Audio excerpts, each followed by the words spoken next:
اور ہمیں لڑائی میں ثابت قدم رکھ اور لشکر کفار پر فتح یاب کر۔ تو طالوت کی فوج نے اللہ کے حکم سے ان کو شکست دے دی، اور داؤد نے جالوت کو قتل کر ڈالا، اور اللہ نے ان کو بادشاہی اور دانائی بخشی اور جو کچھ چاہا سکھایا۔ اور اگر اللہ لوگوں کو ایک دوسرے پر چڑھائی اور حملہ کرنے سے نہ ہٹاتا رہتا تو کرۂ ارض تباہ ہو جاتا، لیکن اللہ اہل عالم پر بڑا مہربان ہے۔ یہ اللہ کی آیتیں ہیں جو ہم تم کو سچائی کے ساتھ پڑھ کر سناتے ہیں، اور اے محمد صلی اللہ علیہ وآلہ وسلم تم بلا شبہ پیغمبروں میں سے ہو۔ یہ پیغمبر جو ہم وقتاً فوقتاً بھیجتے رہے ہیں، ان میں سے ہم نے بعض کو بعض پر فضیلت دی ہے۔ بعض ایسے ہیں جن سے اللہ نے گفتگو کی، اور بعض کے دوسرے امور میں مرتبے بلند کیے۔ اور عیسیٰ ابن مریم کو ہم نے کھلی ہوئی نشانیاں عطا کی، اور روح القدس سے ان کو مدد دی۔ اور اگر اللہ چاہتا تو ان سے پچھلے لوگ اپنے پاس کھلی نشانیاں آنے کے بعد آپس میں نہ لڑتے، لیکن انہوں نے اختلاف کیا تو ان میں سے بعض تو ایمان لے آئے اور بعض کافر ہی رہے۔ اور اگر اللہ چاہتا تو یہ لوگ باہم جنگ و قتال نہ کرتے، لیکن اللہ جو چاہتا ہے کرتا ہے۔ اے ایمان والو، جو مال ہم نے تم کو دیا ہے اس میں سے اس دن کے آنے سے پہلے پہلے خرچ کر لو جس میں نہ اعمال کا سودا ہو اور نہ دوستی اور سفارش ہو سکے، اور کفر کرنے والے لوگ ظالم ہیں۔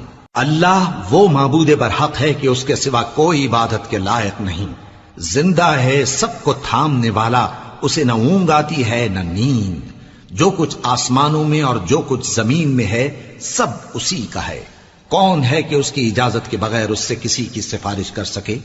جو کچھ لوگوں کے روبرو ہو رہا ہے اور جو کچھ ان کے پیچھے ہو چکا ہے اسے سب معلوم ہے، اور لوگ اس کی معلومات میں سے کسی چیز پر دسترس حاصل نہیں کر سکتے۔ ہاں، جس قدر وہ چاہتا ہے اسی قدر معلوم کرا دیتا ہے۔ اس کی بادشاہی اور علم آسمان اور زمین سب پر حاوی ہے، اور اسے ان کی حفاظت کچھ بھی دشوار نہیں۔ وہ بڑا عالی رتبہ ہے، جلیل القدر ہے۔ دین اسلام میں کوئی زبردستی نہیں ہے، ہدایت صاف طور پر ظاہر اور گمراہی سے الگ ہو چکی ہے۔ تو جو شخص بتوں سے اعتقاد نہ رکھے اور اللہ پر ایمان لائے، اس نے ایسی مضبوط رسی ہاتھ میں پکڑ لی ہے جو کبھی ٹوٹنے والی نہیں، اور اللہ سب کچھ سنتا ہے، سب کچھ جانتا ہے۔ جو لوگ ایمان لائے ہیں ان کا دوست اللہ ہے کہ اندھیرے سے نکال کر روشنی میں لے جاتا ہے، اور جو کافر ہیں ان کے دوست شیطان ہیں کہ ان کو روشنی سے نکال کر اندھیرے میں لے جاتے ہیں۔ یہی لوگ اہل دوزخ ہیں کہ اس میں ہمیشہ رہیں گے۔ بھلا تم نے اس شخص کو نہیں دیکھا جو اس غرور کے سبب سے کہ اللہ نے اس کو سلطنت بخشی تھی، ابراہیم سے اپنے پروردگار کے بارے میں جھگڑنے لگا؟ جب ابراہیم نے کہا میرا پروردگار تو وہ ہے جو زندگی دیتا ہے اور موت دیتا ہے، وہ بولا کہ زندگی اور موت تو میں بھی دے سکتا ہوں۔ ابراہیم نے کہا کہ اللہ تو سورج کو مشرق سے نکالتا ہے، آپ اسے مغرب سے نکال دیجئے۔ یہ سن کر وہ کافر ہکا بکا رہ گیا، اور اللہ بے انصافوں کو ہدایت نہیں دیا کرتا۔ یا اسی طرح اس شخص کو نہیں دیکھا جس کا ایک بستی پر جو اپنی چھتوں پر گری پڑی تھی گزر ہوا، تو اس نے کہا کہ اللہ اس کے باشندوں کو مرنے کے بعد کیوں کر زندہ کرے گا؟ تو اللہ نے اس کی روح قبض کر لی اور 100 برس تک اس کو مردہ رکھا۔ پھر اس کو جلا اٹھایا اور پوچھا تم کتنا عرصہ مرے پڑے رہے ہو؟ اس نے جواب دیا کہ 1 دن یا اس سے بھی کم۔